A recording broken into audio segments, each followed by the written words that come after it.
میرے نبی پاک صلی اللہ تعالی علیہ وآلہ وسلم کی صداقت کا، حضور علیہ الصلوۃ والسلام کی زبان کی صفائی کا یہ عالم تھا کہ جب مسلمان نجاشی بادشاہ کے پاس پہنچ گئے، پہلی ہجرت جو ہجرت حبشہ کے نام سے موسوم ہے وہ ہجرت ہوئی۔ حضور سید عالم صلی اللہ علیہ وسلم کے غلام وہاں پہنچے تو انہوں نے وہاں شکایات بھیجی، اور جب شکایات وہاں پہنچ گئیں تو نجاشی جو تھا وہ کہتا میں جذباتی فیصلے نہیں کرتا، میں ایسے تم آ گئے ہو، تم نے شکایت کر دیا ہے کہ مسلمانوں فتنہ فساد معاذ اللہ پھیلا کے تمہارے پاس آ گئے، میں پہلے تحقیق کروں گا بات کیا۔ اس نے آن کر کے معلومات کی، کہنے لگا کوئی بندہ تلاش کرو، کوئی عرب کا بڑا آدمی وزادار سردار بندہ یہاں تمہیں نظر آئے تو وہ بندہ ذرا لے کے آؤ، اس سے میں نے کلام کرنا، کوئی وزادار آدمی۔ ابو سفیان ابھی مسلمان نہیں ہوئے تھے، حضور کے چچا وہ ان دنوں حبشہ گئے ہوئے تھے تجارت کی غرض سے، لوگ انہیں پکڑ کے نجاشی کے پاس لے آئے تو نجاشی نے سوالات کیے بہت سارے۔ دو چیزیں ہوتی ہیں، ایک بندہ جب کسی کی حمایت میں ہوتا ہے تو پھر بھی سوچ سمجھ سے آری ہوتا ہے، کیوں؟ اس لیے کہ نبی پاک صلی اللہ علیہ وسلم نے فرمایا محبت آدمی کو اندھا بہرا گونگا کر دیتی ہے، اس وقت بھی وہ آری ہوتا ہے، اور جب کسی کی مخالفت میں ہوتا ہے تو اس وقت بھی سوچ سمجھ سے آری ہوتا ہے، اس وقت بھی اسے صحیح بات بھی غلط محسوس ہو رہی ہوتی۔ اب یہ مخالفت میں تھے تو کہتے ہیں حضور سید عالم علیہ السلام کے بارے میں جب سوالات پوچھے گئے، سوالات کیے گئے، اور ابو سفیان کہتے ہیں میں چونکہ مخالف تھا تو میں نے اسی انداز میں ایک کہانی رٹی رٹائی انہوں نے یاد کی ہوئی تھی، وہ رٹی رٹائی کہانی ہر جگہ یہ سنایا کرتے تھے، دیکھو جی جس پہ ہمارا ابا تھا، جس مذہب پہ، اس کو وہ کہتے ہیں گمراہ تھا، وہ جی ہمارے دادا کو کہتے ہیں وہ گمراہ تھا، وہ جی ہمارے نانا کو کہتے ہیں بت پرست تھا تو گمراہ تھا، وہ جی انہوں نے ایک بھائی مسلمان کر لیا ہے دوسرا کافر ہے، گھروں میں لڑائی پیدا کر دی، یہ رٹی رٹائی کہانیاں۔ پھر وہ کہتے تھے دیکھو جی معاذ اللہ جادوگر ہیں، کچھ پڑھ کے پھونکتے ہیں، وہ جی شاعر ہیں، بات ایسی سناتے ہیں کہ اپنے قبضے میں لے لیتے ہیں، یہ ساری کہانی انہوں نے یاد کی تھی۔ ابو سفیان کہتے ہیں میں نے وہاں ساری سنائی۔ اب نجاشی نے بھی سوالات پوچھے، کہنے لگے ان کے ماننے والے امیر ہیں کہ غریب ہیں؟ میں نے کہا ماڑے ماڑے لوگ۔ کہنے لگے نبیوں پر پہلے ایمان ہی غریب لوگ لایا کرتے ہیں۔ کہنے لگے اس نے بڑے سوالات کیے، بڑے میں نے جواب دیے، آخر میں اس نے ایک سوال پوچھا۔ ابو سفیان کہتے ہیں میں باہر سے نہیں گیا تھا، میں چچا تھا، مجھ سے پوچھا، کہنے لگے کیا کبھی اس محبوب نے جھوٹ بھی بولا ہے؟ کیا کبھی جھوٹ بھی بولا ہے؟ کبھی؟ تو ابو سفیان کہتے ہیں کہ ایک منٹ کے لیے چونکہ مخالف تھا میرے دل میں خیال آیا کہہ نہ دوں بولا ہے معاذ اللہ، نقل کفر نہ باشد۔ کہتے ہیں پھر میں نے سوچا کہ ایک تو یہ عرب کی وزاداری کے خلاف ہے کہ میں غلط بات کروں، اور دوسرا یہ کہ میں انہیں جادوگر کہوں تو شاید کوئی اس پر سوچے، شاعر کہوں تو شاید کوئی توجہ کرے، پر مدینے والے محبوب نے جھوٹ بولا ہے یہ تو مانے گا ہی کوئی نہیں، یہ کیسے ہو سکتا ہے؟ یہ تو صادق اور امین ہونا تو ان کا آفتاب سے زیادہ روشن، کون اس بات کو تسلیم کرے گا؟ کون مانے گا؟ کوئی نہیں مانے گا۔ اللہ اکبر، کون تسلیم کرے گا؟ ابو سفیان کہتے اس نے پھر پوچھا بتاتے کیوں نہیں، چپ کیوں کر گئے ہو، کیا کبھی انہوں نے جھوٹ بھی بولا ہے؟ اللہ اکبر۔ تو ابو سفیان کہتے ہیں میں بول پڑا، میں نے کہا کہ وہ میرے بھتیجے ہیں، میں نے انہیں ماں کی گود میں بھی دیکھا، دادا کے کندھوں پہ بھی دیکھا، چچا کے گھر میں بھی دیکھا، ختیجہ کا دولہا بنے بھی دیکھا، میں نے اس حبیب کو جگہ جگہ دیکھا، اور میری آنکھوں کے سامنے ان کی کان پٹیوں پہ مقدس سفید بال آئے، میں نے بڑا کچھ دیکھا، پر میں نے اس حبیب کو کبھی جھوٹ بولتے نہیں دیکھا، کبھی یہ لفظ زبان سے نکلے ہی نہیں، کبھی یہ بات کہی نہیں، کبھی جھوٹ بولا ہی نہیں، سوال ہی نہیں پیدا ہوتا۔ تو کہتے سناٹا چھا گیا میری بات پر مجمع میں۔ نجاشی نے کندھے کے اوپر رومال رکھا، اٹھ دیا۔ میں نے کہا بادشاہ رزلٹ تو ہی ناؤسکار، تو نے سوال پوچھا میں نے جواب دیا، اب جا رہا ہے؟ کہنے لگا رزلٹ کیا دینا ہے، رزلٹ تو نکل آیا ہے، جس نے کبھی بندوں سے جھوٹ نہیں بولا وہ یہ جھوٹ کیوں بولے گا کہ میں اللہ کا رسول بن کے آیا ہوں؟ یہ والا جھوٹ کیوں؟ اسیر دشمن کی چاہ میں بھی، مخالفوں کی نگاہ میں بھی وہ امین ہے، صادق ہے، معتبر ہے، میرا پیغمبر عظیم تر ہے، میرا پیغمبر عظیم تر ہے، میرا پیغمبر عظیم تر۔ لگے جو مزدور شاہ ایسا، نہ دھن نہ دولت سربراہ ایسا، دیکھو عرش نشیں کا زمیں پہ گھر ہے، میرا پیغمبر عظیم تر ہے، عرش نشیں کا زمین پہ گھر ہے، میرا پیغمبر عظیم تر ہے۔ میرے عزیز، رسول پاک علیہ السلام کا سچا ہونا، اور سارے پھول ملیں تو پھر گلدستہ بنتا ہے۔ تو اس لیے حضرت موسیٰ علیہ السلام کی حیات مبارکہ میں جلال ہی جلال ہے، لیکن رسول کریم صلی اللہ علیہ وسلم کی حیات نور آپ دیکھیں گے تو حضور نے تلوار اٹھائی میدان میں، حالات کچھ اور طرح کے تھے، تو جناب ابو سفیان رضی اللہ تعالیٰ عنہ کہتے ہیں میں نے کہا حضور تھوڑا سا پیچھے ہٹا جائے، معاملات کو دیکھا جائے۔ فرمایا نہیں بھائی، میں نبی ہوں، بات یہ بھی سچی ہے، اور میں عبد المطلب کا پوتا ہوں، بات یہ بھی سچی ہے۔ اب پیچھے نہیں ہٹنا، اب آگے چلنا۔ ایک معاملہ یہاں ہے اور ایک معاملہ مقام حدیبیہ پہ ہے۔ حضور نے خود فرمایا کہ ہم عمرہ کے لیے جا رہے ہیں، لیکن جب وہاں حالات کا رخ کچھ اور دیکھا، اور حضرت عمر جیسے لوگ کھڑے ہو کے کہہ رہے تھے کہ یا رسول اللہ ہم کیوں دب کے صلح کریں، آپ بھی سچے، قرآن بھی سچا، اسلام بھی سچا۔ تو نبی کریم علیہ السلام نے فرمایا عمر میں اللہ کا رسول ہوں، میں مرضی سے نہیں بولتا، میں وہی کہتا ہوں جس کا میرا رب مجھے حکم ارشاد فرماتا ہے۔ تم اس کو دبی ہوئی صلح نہ سمجھو، تم اسے فتح مبین ہی سمجھو۔ تو پھر وہ فتح مبین کی صورت میں سامنے آئی وہ چیز، اور وہی صلح حدیبیہ جس پر بہت سارے لوگ کلام کر رہے تھے، وہی فتح مکہ کا سبب بن گئی، وہی دروازہ کھلا بعد میں فتح مکہ کا۔ تو نبی پاک علیہ السلام کی سیرت میں آپ کو ہر چیز میسر آئے گی، لیکن کچھ چیزیں زیادہ نمایاں ہیں، ان میں آپ کو زیادہ وضاحت اور زیادہ دلالت میسر آتی ہے۔ ان میں سے آپ دیکھیں حضور علیہ السلام مالک و مختار ہیں اللہ کے خزانوں کے باذن اللہ تعالی، حضور سید الانبیاء ہیں، سید الرسل ہیں، اللہ نے اپنے محبوب کو غیب کے خزانوں کی کنجیاں دی ہیں، سرور کائنات امام الانبیاء ہیں۔ حضور علیہ السلام کو اللہ تبارک و تعالی نے بے پناہ عظمتیں دیں، صبح قیامت لواء الحمد کا جھنڈا اللہ دے گا۔ لیکن میرے بھائی، سب سے پہلے بلا حضور کی کون سی صفت دنیا کے سامنے آئی؟ سب سے پہلے جس نام سے لوگوں نے نبی پاک کو جانا وہ کہ حضور کا صادق اور امین ہونا، کہ حضور سچے بڑے ہیں۔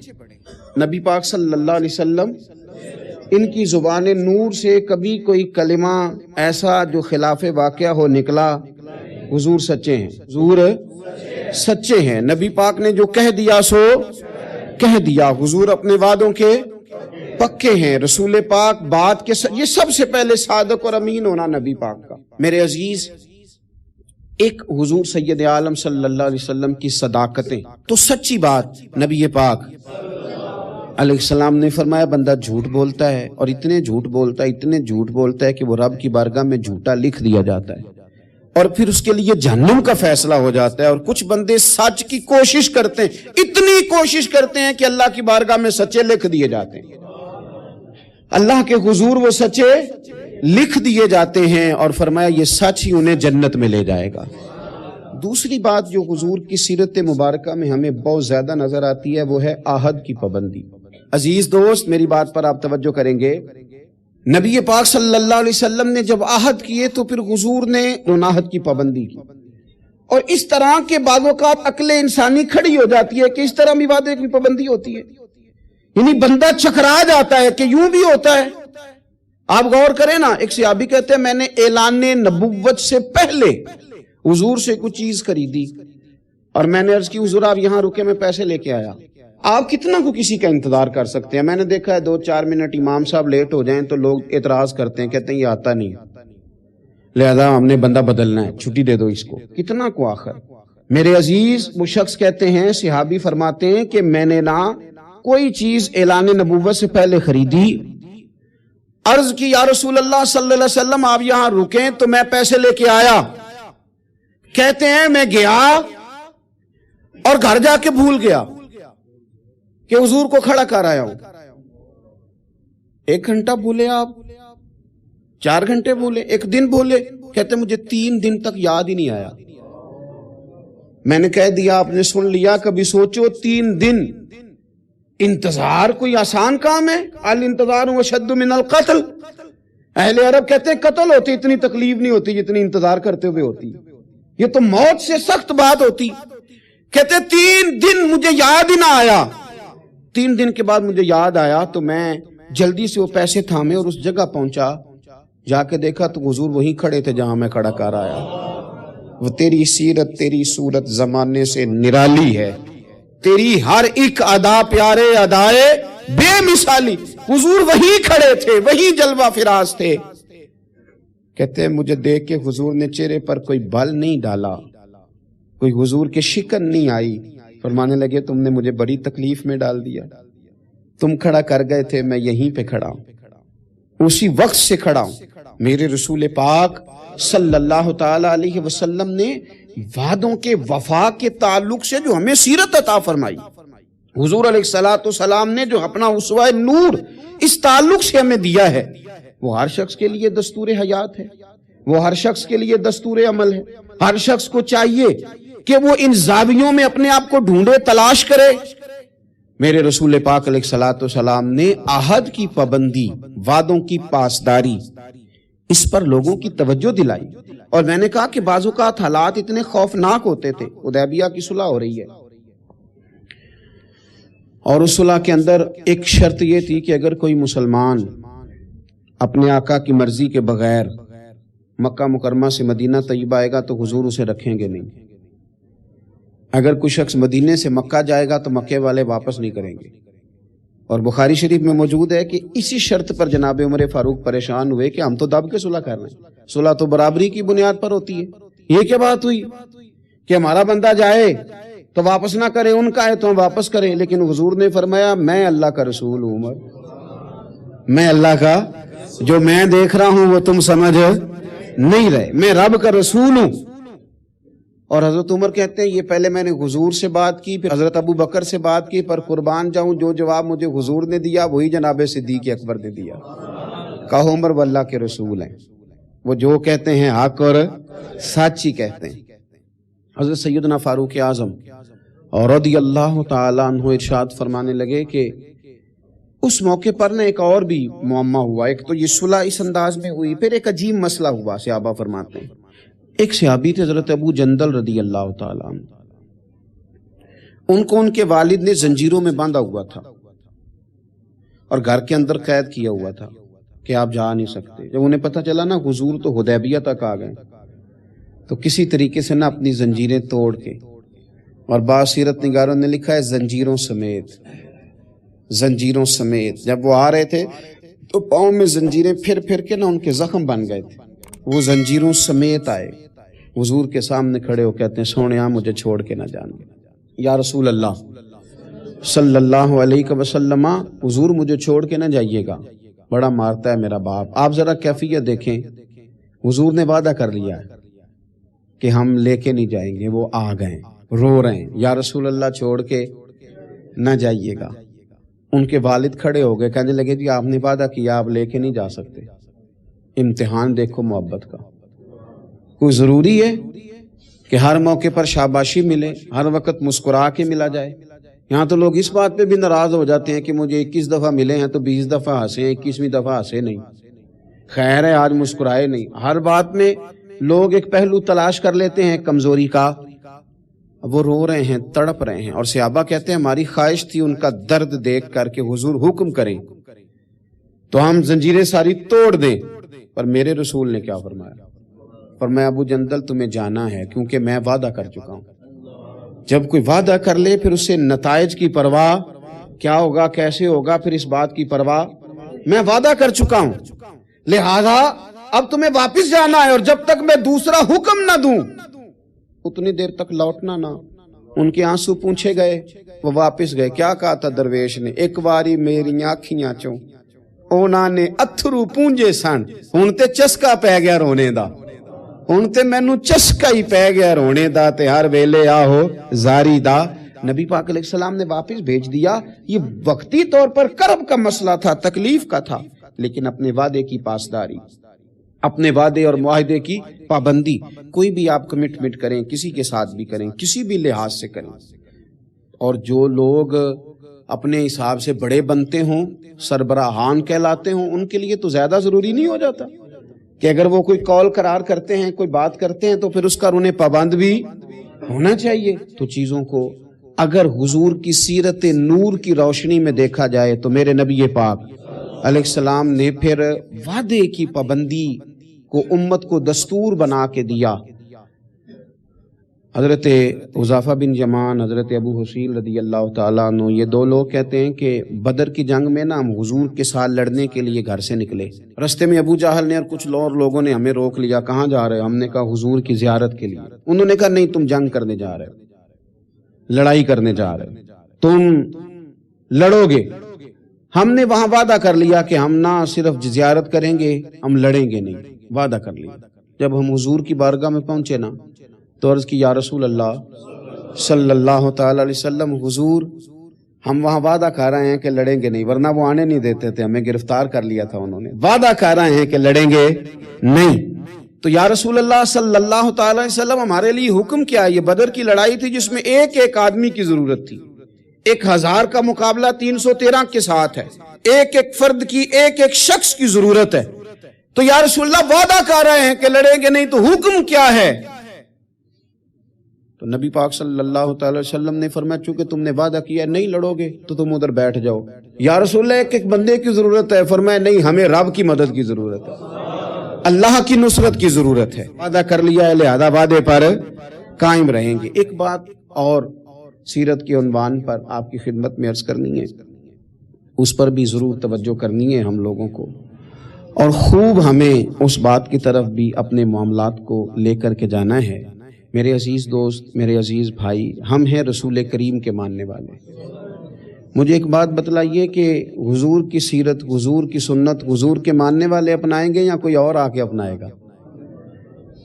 ایک شخص نے دعویٰ کیا کہ یا رسول اللہ میں آپ کا غلام ہوں، تو اب سیرت پر عمل اسی نے کرنا تھا کہ کسی اور نے باہر سے آ کے کرنا؟ ہم اس طرح کر رہے ہیں کہ ہم نا سیرت نبوی سے، میں بہت سارے دوستوں سے جب کہتا ہوں نا آپ داڑھی شریف حضور کا طریقہ مبارکہ اس کو اپنائیں، تو وہ کئی قسم کے بہانے کرتے ہیں۔ بعض دوست یہ کہتے ہیں کہ میں ابھی نیک نہیں ہوں، تو میں کہتا ہوں اس دنیا میں کون بندہ ہے جس نے یہ دعویٰ کر لیا ہے کہ میں اب اتنا نیک ہوں کہ کبھی گناہ نہیں کروں گا؟ کوئی ہے ایسا انبیاء کے بعد، فرشتوں کے بعد کوئی معصوم ہے امت میں؟ تو انسان کے ساتھ چیزیں رہیں گی، پر آپ آغاز تو کریں سنت شریعت سے، آپ شروع تو کریں۔ ہم نے کس دن سنت شریعت کا سفر کرنا ہے؟ نبی پاک صلی اللہ علیہ وسلم کے ہر فعل میں حکمت، حضور کی ہر بات میں حکمت۔ کیا ایک چھوٹی سی بات ہے مسواک، کوئی بڑی بات ہے؟ لیکن کتنا بڑا دور آ گیا، کتنے لوگ تبدیل ہو گئے اور کتنی چیزیں آئیں اور کتنے سال بیت گئے، لیکن اس ایک حضور کی ادا کی اہمیت ختم، اس کی اہمیت اپنی جگہ پہ اتنی آج بھی قائم ہے کہ بہت بڑی ریسرچ کے بعد جو بڑے لوگ تھے انہوں نے کہنا شروع کر دیا جو پابندی سے مسواک کرے اسے کینسر نہیں ہوتا۔ کیا ایک چیز مسواک ہی ہے، اور میرے نبی پاک کی پسند اتنی زیادہ ہے یہ، یعنی بہت ساری چیزوں کو نا معاذ اللہ تعالیٰ ہم سمجھتے ہیں یہ تو سادی سی بات بتا رہے ہیں مولانا صاحب، یہ تو پیر صاحب نے بڑی سادی سی ایک ہمارے سامنے چیز رکھی ہے، وہ تو کوئی بڑا فلسفہ بیان کرتے تو تب ہماری سمجھ میں آتا، تو ایک سادی چیز رکھی۔ او خدا کے بندے یہ اتنی پیاری ہے کہ حضور فرماتے ہیں اگر امت پر مشکل نہ ہوتا تو میں ہر وضو کے ساتھ مسواک کو ضروری قرار دے دیتا۔ اس کے حسن کو آپ ملاحظہ کریں اس سنت کے کہ حضرت عائشہ صدیقہ رضی اللہ تعالی عنہ ارشاد فرماتی ہیں کہ وقت وصال، اور اس خاتون کی بھی عظمتیں دیکھیں، کہتی ہیں حضور نے وقت وصال میری گود میں سر رکھا ہوا، میری گود میں سر تھا نبی پاک کا، اور کہتے ہیں میرے بھائی سامنے سے گزرے تو وہ مسواک کر رہے تھے، ان کے ہاتھ میں مسواک تھی، تو حضور سید عالم صلی اللہ تعالی علیہ وسلم نے اس طرف رغبت فرمائی، تو میں سمجھ گئی حضور مسواک کرنا چاہ رہے ہیں۔ یعنی آپ میری بات پر غور کریں کہ عین وقت وصال ظاہری رسول کریم صلی اللہ تعالی علیہ وسلم نے اس موقع پر بھی مسواک کی طرف رغبت فرمائی، فرمایا مجھے چاہیے۔ میرے نبی پاک صلی اللہ علیہ وسلم کی پیاری زوجہ کہتی ہیں کریم محبوب کو میں نے مسواک پکڑی ان سے، اور پھر میں نے اپنے دانتوں سے چبائی اور اس کو نرم کر کے حضور کی بارگاہ عالی مرتبت میں پیش کیا۔ او میرے عزیز بھائیو، اگر سنت کا وہ ذوق ہماری طبیعت میں پیدا ہو جائے، وہ شوق، ہمارے استاد صاحب فرمایا کرتے تھے یہ کیا بات ہوئی کہ ہمیں بتانا پڑے ہمارا کون سا مذہب ہے، یہ کیا بات ہوئی ہمیں بتانا پڑے کہ ہم عاشق رسول ہیں، یہ کیا بات ہوئی ہمیں بتانا پڑے کہ فلاں شیخ کے ماننے والے ہیں، ہماری ادائیں کیوں نہیں بتاتی کہ ہم رسول پاک کے غلام ہیں؟ ہماری ادائیں کیوں نہیں بتاتی کہ ہم نبی پاک صلی اللہ تعالی علیہ وسلم سے محبت کا دم بھرنے والے؟ تو رسول پاک صلی اللہ تعالی علیہ وسلم کی سیرت نور. اور میں آپ کو ایک اور بات بھی عرض کروں، ہم نے بہت بڑی غلطی کی کہ ہم حضور کی سیرت تک پہنچنے میں کامیاب نہیں ہوئے. بڑی باتیں سنی، بڑا کچھ ہم نے اپنی زندگی میں پڑھا.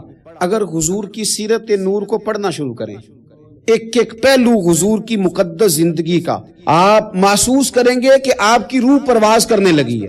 آپ محسوس کریں گے کہ خود بخود اندر کے میل دھلنے لگے. آپ نہ پڑھتے پڑھتے ہی محسوس کریں گے کہ کساوتیں ختم ہو رہی ہیں، عداوتیں ختم ہو رہی ہیں. میرے دل کے اندر جو میل کچیل نفس کی شرارت کا تھا وہ دھل رہا ہے. رسول پاک کے جتنا کوئی قریب جاتا ہے اتنا وہ رب کے قریب ہو جاتا ہے، اتنا وہ اللہ کے قریب ہو جاتا ہے.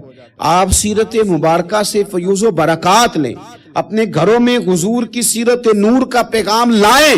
اور یہ جو 2-3 گزارشات میں نے آپ کی خدمت میں شروع میں عرض کی ہیں، ان پر توجہ کریں. ہمیں کچھ پہلو ایسے ہیں زندگی میں جن کو ہمیں پوری طرح سمجھ جانا چاہیے، اور کسی بھی فورم پر اللہ ہمیں موقع دے، وہ کوئی بھی فورم ہو، تو احقاق حق اپنی زندگی کا وتیرہ بنایا جائے.